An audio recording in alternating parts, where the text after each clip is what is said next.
So are you approaching your problem from one point of view?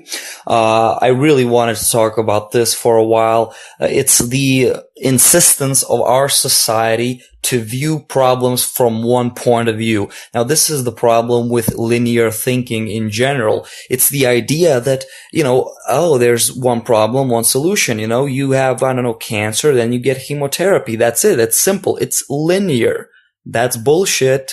That's bullshit. Okay. All the problems that you experience, up from physical ailments to problems in your job to problems, psychological problems, stem from various different sources.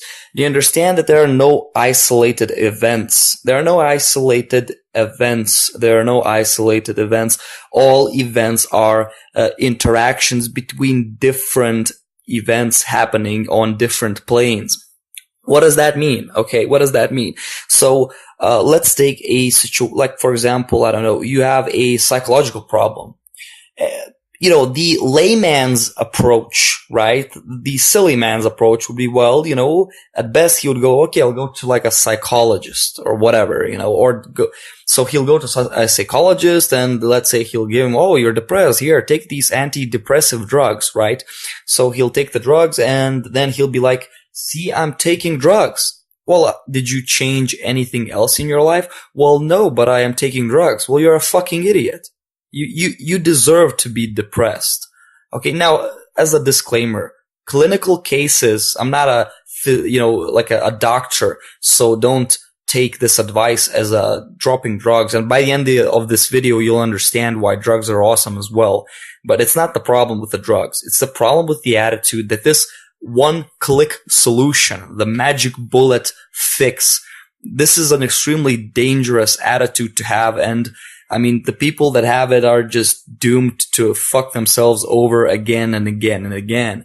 So, this person, whatever, he's depressed, he goes to a psychologist and they give him pills or whatever. So now he might feel better. But if he doesn't change anything else about his life, then how does he expect any change to happen?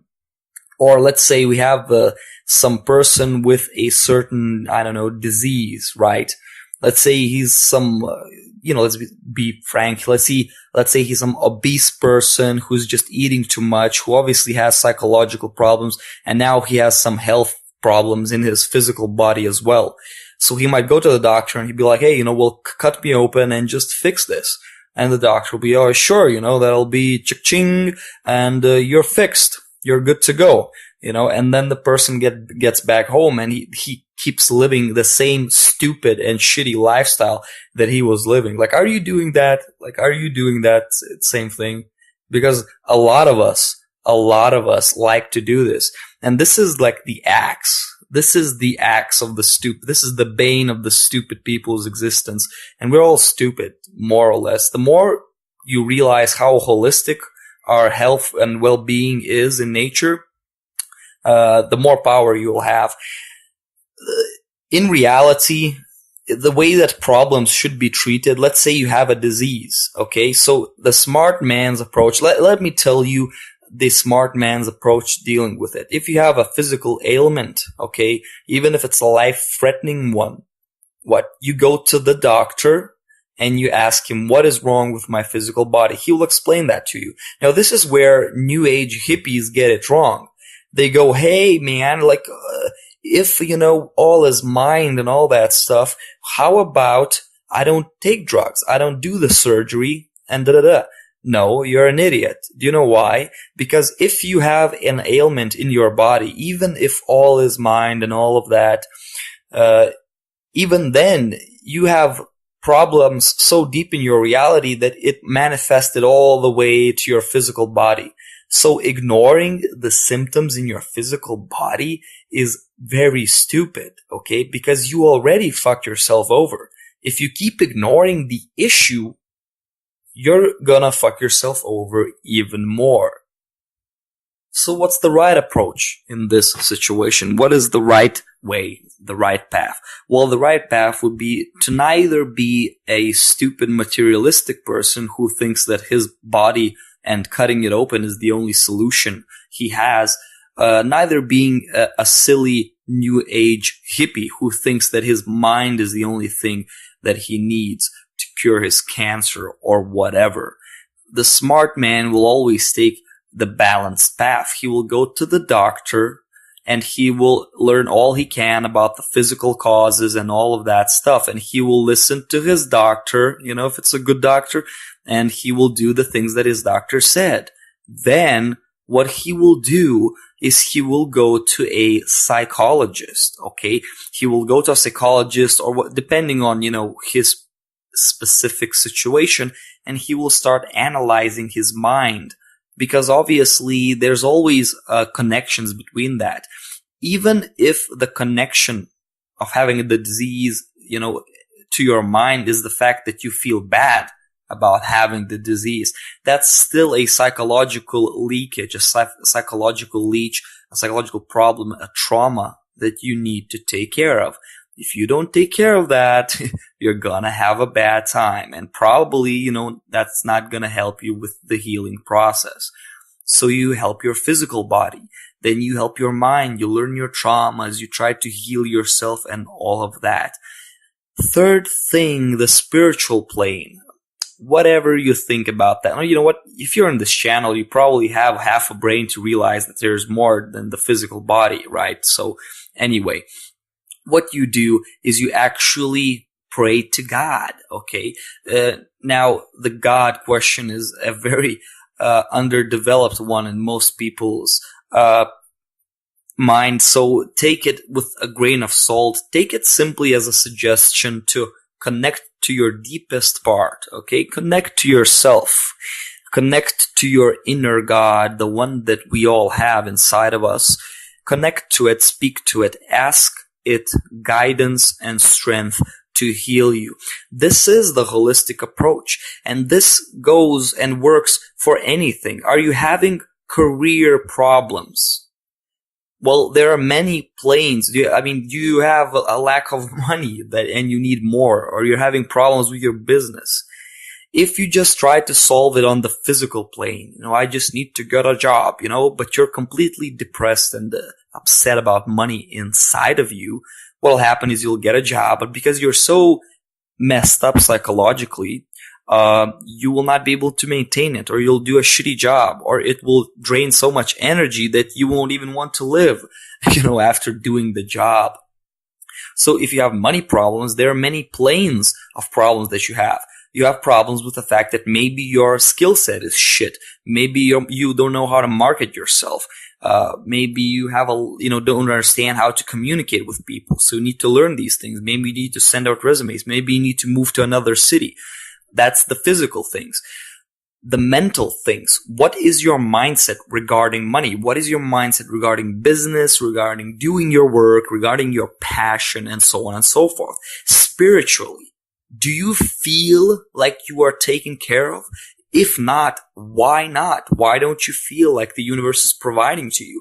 This might seem like trivial questions for a simple-minded idiot, okay?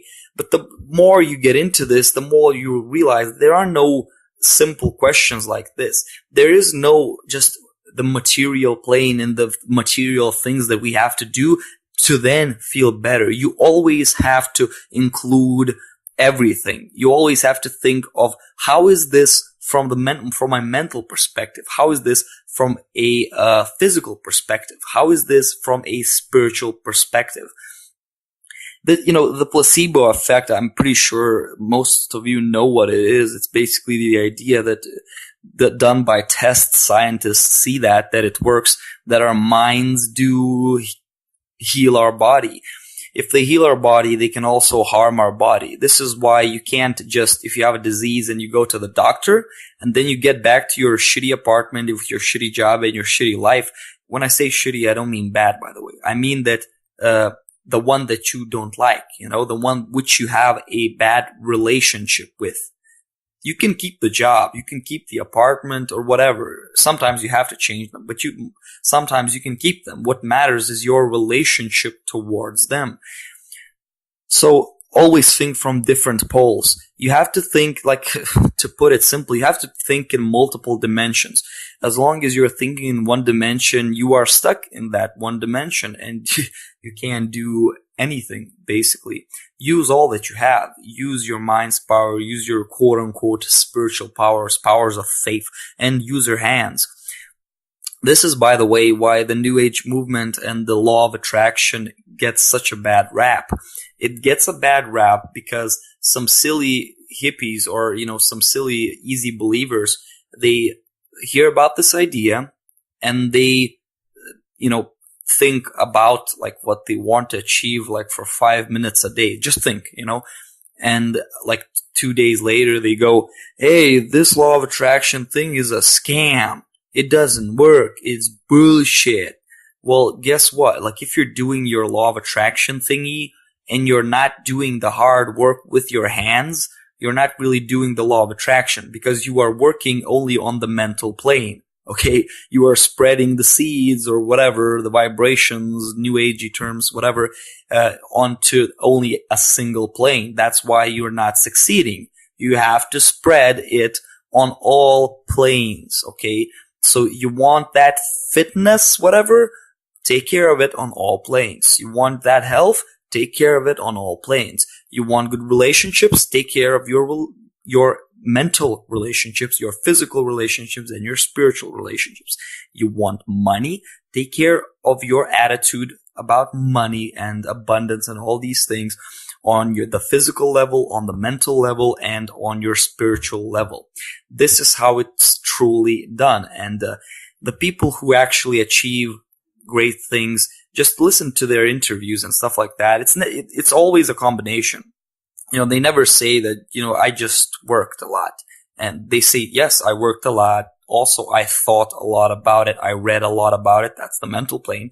So you got physical, mental, and they also might say, oh, I believe that I could do it. I feel that, we are destined for more. I'm working for something more than myself.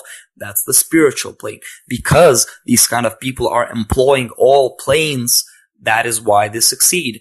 People who employ only a few planes or one plane or even, the physical plane, which is just, that's the worst. Then you're stuck. That's the person who works for years and years and years and he doesn't really succeed. It's because he's usually missing some part of the equation. All parts are equally as important, okay? Don't disregard any of them.